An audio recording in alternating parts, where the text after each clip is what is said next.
ये सारी जो है चर्चा का विषय होगा आज हमारे। तो जो लगभग 600 ईसा पूर्व जो मैं उनका जो जन्म था वहां से लेकर और 1200 ईस्वी तक का जो समय है वो बौद्ध काल का माना जाता है।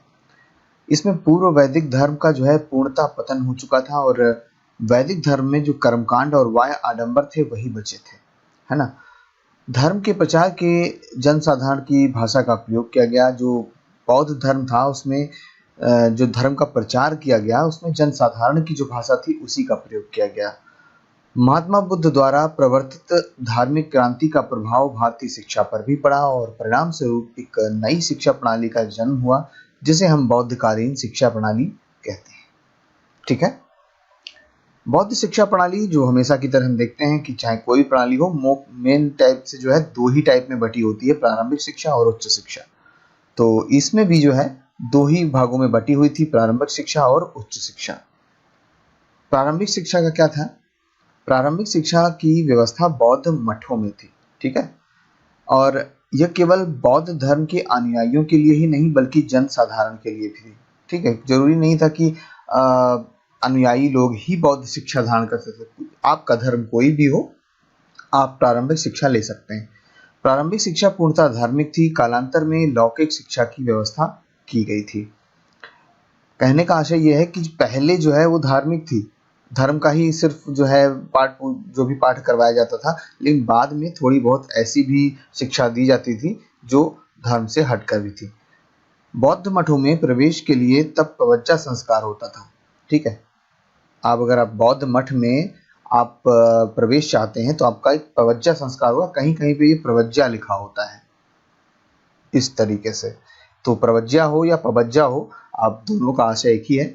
इसके लिए माता पिता की अनुमति आवश्यक थी। मतलब यह नहीं है कि कोई भी हाँ कह दे, तो माता पिता जब तक नहीं कहेंगे तब तक पवज्जा संस्कार या प्रवेश नहीं हो सकता था। प्रवेश के उपरांत जो है बालक को सामनेर कहते थे। श्रामणेर शुद्ध हिंदी में लिखा है और कहीं कहीं पर आपको सामनेर भी लिखाई दिया जा सकता है, तो ये भी सही है। ठीक है। तो अगर प्रवज्जा संस्कार हो जाता था बालक का तो वो क्या कहलाता था? सामनेर या श्रामणेर। पवज्जा संस्कार जो है उसमें मुख्य रूप से एक मठ का जो प्रमुख भिक्षु होता था वो बालक को 3 बार ये कहलवाता था, बुद्धम शरणम गच्छामि, धम्मम शरणम गच्छामि और संघम शरणम गच्छामि। इसके बारे में मैं आपको बता चुका हूँ जो हमारा बौद्ध धर्म से संबंधित हमने जो वीडियो बनाया था कि बुद्धम और धम्मम संघम क्या है। तो बुद्धम शरणम गच्छामि का अर्थ है मैं बुद्ध की ओर चल रहा हूँ, धम्मम शरण का अर्थ है मैं धर्म की ओर चल रहा हूँ, और संघम शरणम गच्छामि का अर्थ होता है मैं संघ की ओर चल रहा हूं। पवज्जा संस्कार के 10 आदेश थे जो कि पवज्जा संस्कार के बाद बौद्ध भिक्षु को दिए जाते थे। जीव हत्या न करना, चोरी न करना, अशुद्धता न करना, असत्य न बोलना, मादक पदार्थों का सेवन न करना, वर्जित समय पर भोजन न करना, नृत्य व संगीत से दूर रहना, श्रृंगार की वस्तुओं का प्रयोग न करना, ऊंचे बिस्तरों पर न सोना और सोना चांदी का दान न लेना। ये 10 आदेश थे पवज्जा संस्कार के। इसके बाद जो हम बात करेंगे, बौद्ध शिक्षा जो है प्राप्त करने का अधिकार समाज के सभी वर्गों को था। जैसा कि वैदिक जो समाज था उसमें शूद्र वर्गों को नहीं था, लेकिन यहाँ पर सभी वर्गों का था। लेकिन चांडाल जो है इस शिक्षा को ग्रहण नहीं कर सकते थे।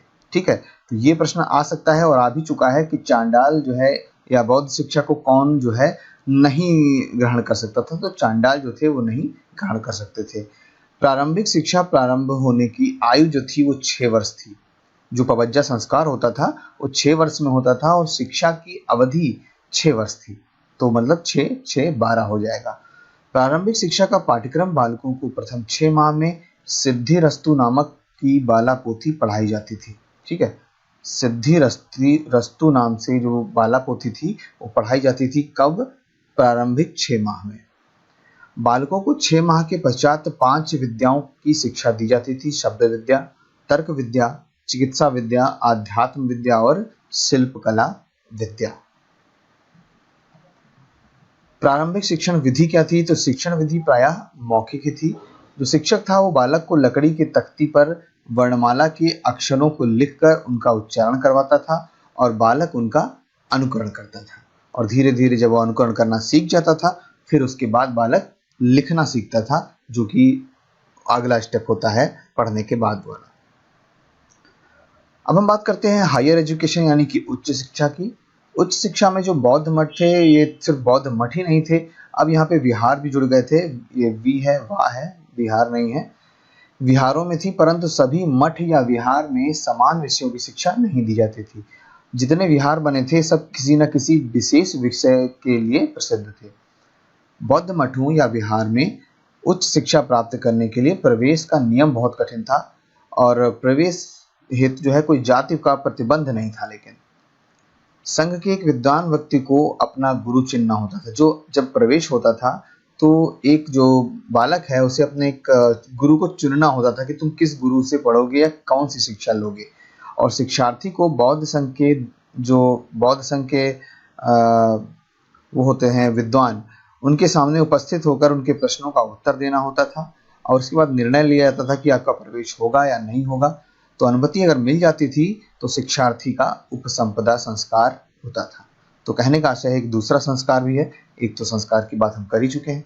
अब उपसंपदा क्या होता है कि बौद्ध संघ में प्रवेश को उपसंपदा ही कहा जाता है। ठीक, उपसंपदा संस्कार का अर्थ ही है कि आपने अब बौद्ध संघ में प्रवेश ले लिया है। उपसंपदा दीक्षा भिक्षुओं का संस्कार है। यह दीक्षा उन सामनेर को दी जाती थी जो आजीवन भिक्षु रहने की इच्छा रखते थे और यह संस्कार गृहस्थों के लिए नहीं था।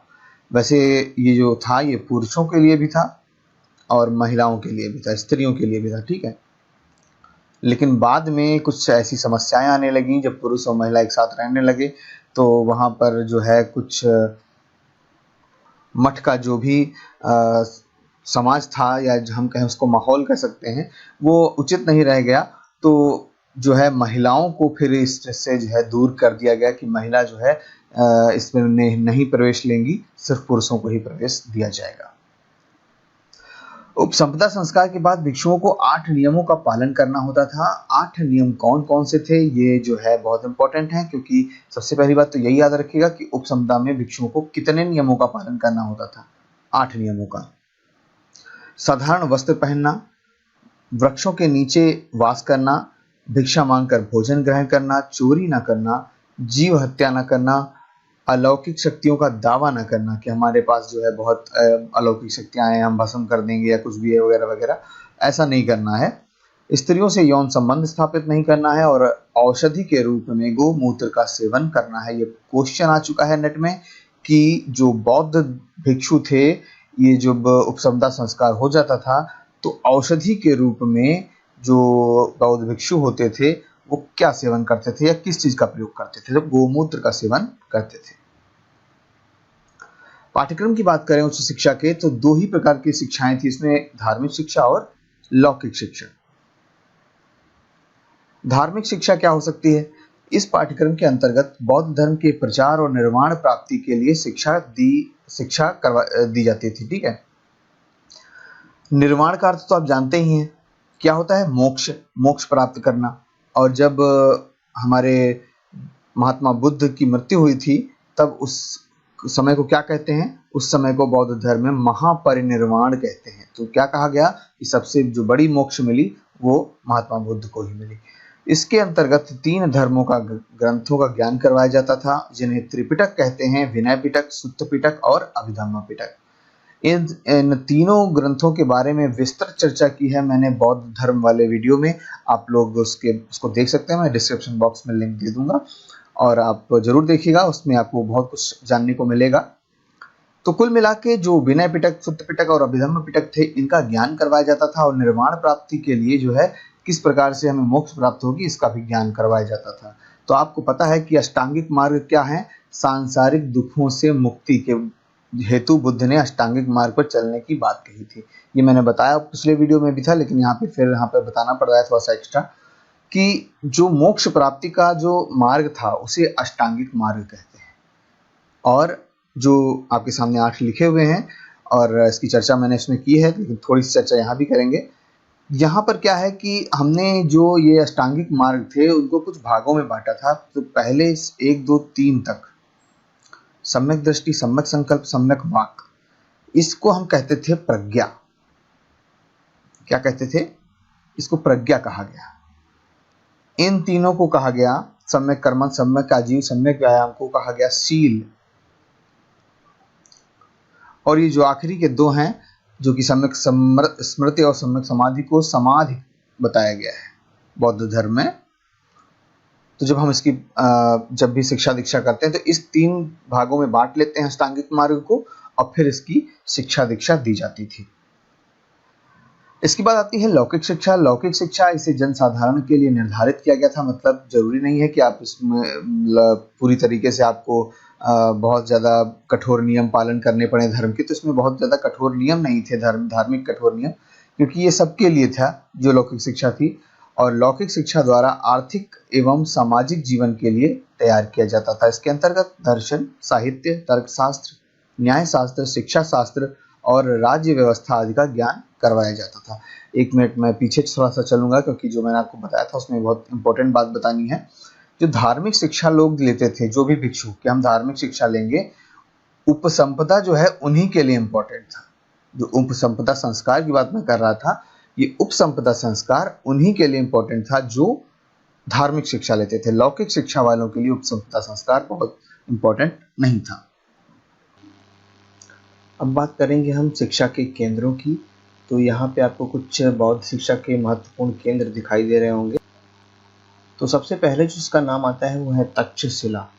तक्षशिला जो है वर्तमान में भारत में नहीं है, ये इस समय जो है पाकिस्तान में है। और पाकिस्तान की जो एक जगह है रावलपिंडी, तो रावलपिंडी से लगभग 20 मील की दूरी पे है तक्षशिला। और तक्षशिला विश्वविद्यालय के बारे में हम आपको बात बताएं कि जो तक्षशिला विश्वविद्यालय है वो कोई विश्वविद्यालय नहीं है, ये एक क्षेत्र है। मान लीजिए एक बहुत बड़ा क्षेत्र है जिसमें कई प्रकार के छोटे छोटे संस्थान हैं जो एक ही प्रकार की शिक्षा प्रदान करते हैं। तो क्या होता है कि वो एक स्थान के नाम पर सभी संस्थान जुड़ जाते हैं और वो सभी संस्थान कहीं ना कहीं तक्षशिला विश्वविद्यालय से संबद्ध हो जाते हैं। ठीक है। और इसमें क्या है कि खास बात थी, जब यहाँ पे लोग पढ़ने आते थे तो उनको 1000 स्वर्ण मुद्राएं देनी होती थी। कितनी? 1000। ठीक। और एक आपने नाम सुना होगा चाणक्य का। चाणक्य यहाँ पे एक टीचर थे, मतलब आचार्य कहे जाते थे। और एक आपने नाम सुना होगा जो चीनी यात्री था, फाहियान। ठीक है, फाहियान भी यहाँ पे आए थे कुछ शिक्षा दीक्षा के संबंध में। तो तक्षशिला विश्वविद्यालय बौद्ध शिक्षा केंद्र का बहुत जो है मुख्य केंद्र था। उसके बाद हम बात करेंगे नालंदा की। नालंदा जो है इस समय भारत में ही है और पटना जो है मतलब बिहार का एक पटना से लगभग 50 मील की दूरी पे है।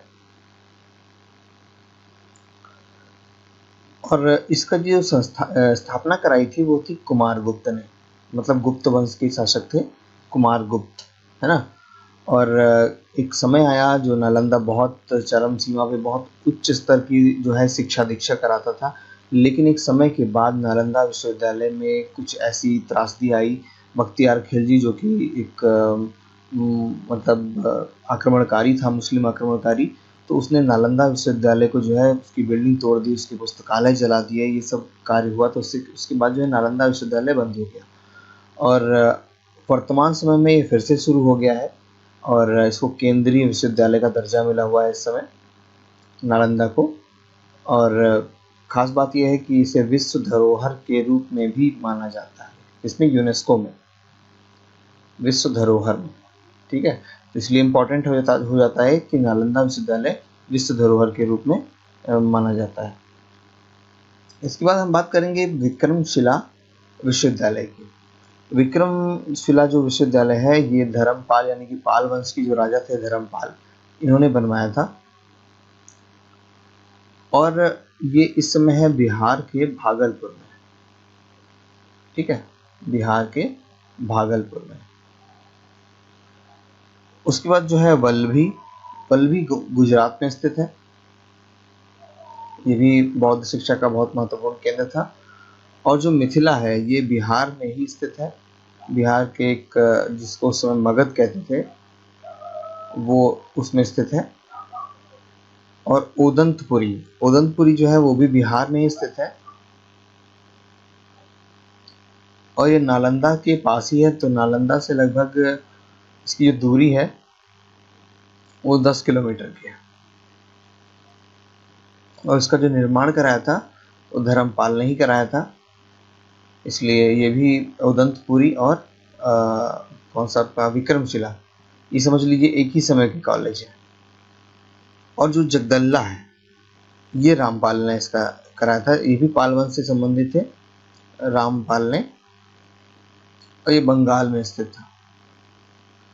फिलहाल वर्तमान में कोई भी कॉलेज इसमें जो विश्वविद्यालय है नहीं चल रहे हैं, लेकिन नालंदा विश्वविद्यालय को फिर से जो है जगाया गया है। उस